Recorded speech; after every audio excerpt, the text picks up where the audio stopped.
Assalamualaikum warahmatullahi wabarakatuh. Terima kasih telah menonton video saya. Namun, sebelum lanjut, bagi yang belum subscribe, silahkan klik tombol subscribe dan nyalakan tombol loncengnya agar kalian tidak ketinggalan apabila saya upload video baru. Oke.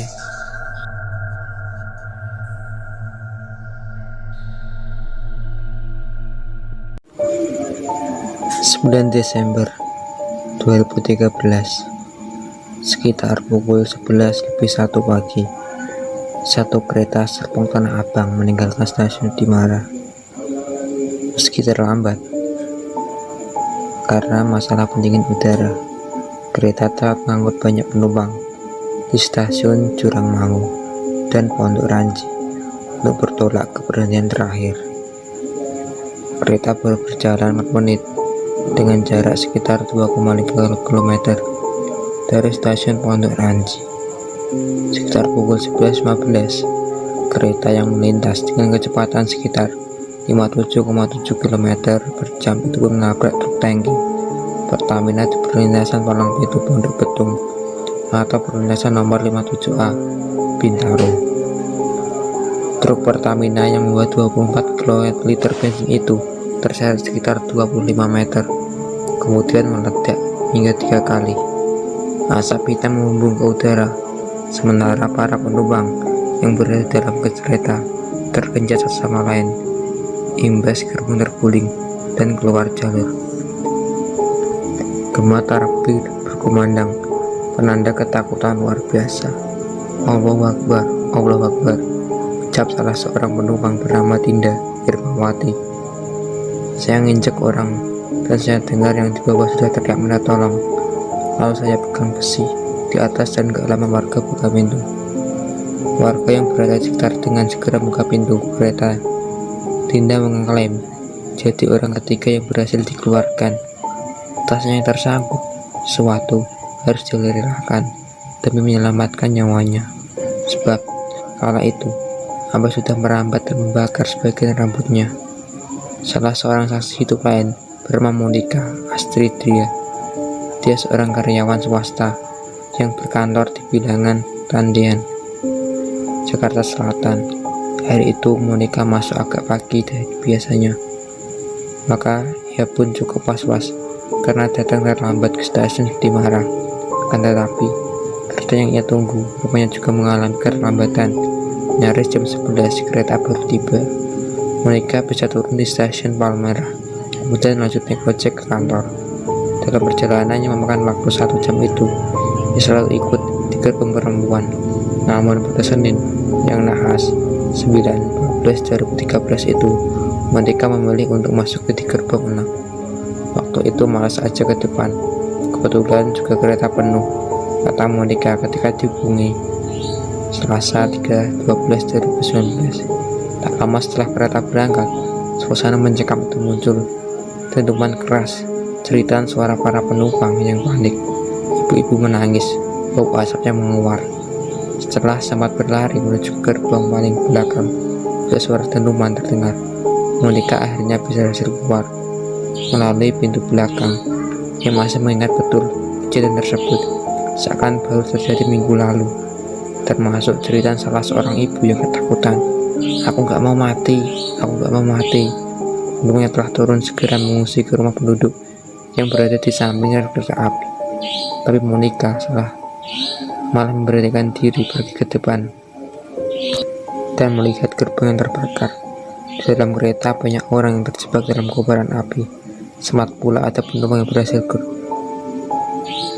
keluar gerbong dengan kondisi terbakar. 9 orang meninggal dan puluhan orang luka-luka dalam tragedi ini. 3 yang meninggal adalah masinis Darman Prasetyo, asisten masinis Agus Suroto, dan teknisi kereta Sofian Hedi. Lainnya adalah penumpang yang terjebak di gerbong wanita. Sopir dan kernet truk Pertamina, Kosimin dan Mudi Jono, nyaris pula menemui ajal. Namun, setelah truk mereka terseret kereta, keduanya memberhentikan diri, membuat keluar dari kendaraan. Mereka lalu dibawa ke rumah sakit terdekat. Sementara evakuasi korban lain terbakar dan terapi di gerbong baru berhasil dimulai pukul 15.45. Hari itu, tragedi Bintaro seolah terulang kembali. Hasil penyelidikan terkait tragedi Bintaro 2013 itu berujung tidak jelas sampai hari ini. Tidak ada pihak yang dianggap bersalah, baik PT Kereta Api Indonesia atau PT Pertamina. Hasil penyelidikan Komite Nasional Keselamatan Transportasi (KNKT) yang sudah dirilis 2013 silam, tetapi berupa pemaparan fakta belaka yang prinsipnya mencegah kesalahan serupa terjadi. Investigasi KNKT menyebutkan ada beberapa penyebab kecelakaan. Salah satunya adalah palang pintu dari arah Tanah Kusir dibanding dari arah Ceker menutup lebih lambat sehingga truk tetap melintas padahal kereta sudah sangat dekat.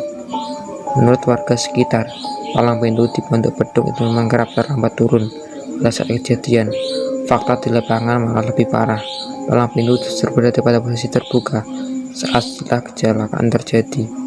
KNKT menduga palang tidak diturunkan karena truk terlanjur berada dalam lintasan, sementara kereta sudah sangat dekat dan sirine terus dibunyikan. Jika palang diturunkan, khawatir truk justru tidak bisa lolos dari tabrakan. Selain itu, kondisi rambu lintasan kereta juga jadi masalah. KNKT menemukan warna rambu sudah dalam kondisi buram, termasuk jarak fungsi dan penempatan rambu tidak tepat. Temuan KNKT juga menjadikan alasan sopir truk yang mengklaim bahwa rambu tidak menyala saat kecelakaan. Banyak ranting pohon juga menjadi halangan pengemudi melihat kereta datang. Ini selaras dengan pengakuan Monica. Menurutnya, sebelum kecelakaan terjadi, kereta yang ditumpangi sempat bersemuka dengan kereta arah berlawanan. Mungkin dia melihat satu kereta sudah lewat terus maju. Dia lupa ada satu kereta lagi, kata Monica. Sebab ketiga adalah jalan di lokasi yang tidak rata dan menghambat laju kendaraan. Dampaknya, ketika sopir sudah terlihat kereta datang, maka kendaraan tetap tidak bisa menghindar. Padahal situasi lalu lintas saat kecelakaan sudah terlalu padat, tapi ada dua motor di depan truk yang melaju lambat akibat jalan rusak. KNKT mencatat seharusnya kecepatan minimum jalan lintasan adalah 12,8 km per jam. Karena sudah memberitahu sopir, namun sopir mengatakan, "Saya harus gimana lagi?" Maka kecelakaan terjadi, ujar Letop Subkomite Investigasi Kecelakaan LLAJ KNKT Kusnedi Suherjo, Senin 30/12/2013. Sedangkan menurut versi PT KAI, truk justru menerobos palang pintu sudah mau menutup. Akibat kelalaian itu, truk tak bisa menghindari tabrakan. Pada saat kecelakaan, masinis baru dapat melihat truk dalam jarak 107 meter karena lintasan yang melengkung.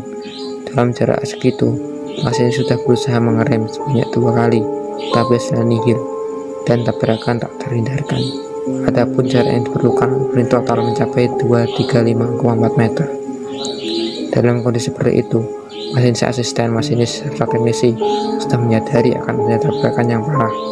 Namun mereka justru menutup pintu pengemudi dan memperingatkan penumpang akan adanya tabrakan supaya bisa mengungsi ke gerbong belakang. Setelah memperingatkan penumpang, teknisi dan asisten masinis tidak melompat keluar dari kereta. Mereka menemani masinis yang sibuk mengerem kereta dan berharap tabrakan bisa dihindari. Petugas kereta api di sekitar lokasi memang sudah memberikan tanda bendera merah agar kereta mengerem, tapi percuma. Darman Prasetyo, Agus Suroto, dan Sofian Hedi kemudian dianggap pahlawan oleh penumpang maupun sebagian rakyat Indonesia. PT KAI bahkan membangun prasasti di stasiun Tanah Abang untuk mengenang dedikasi ketiganya terhadap keselamatan penumpang. Nama ketiganya juga turut diabadikan.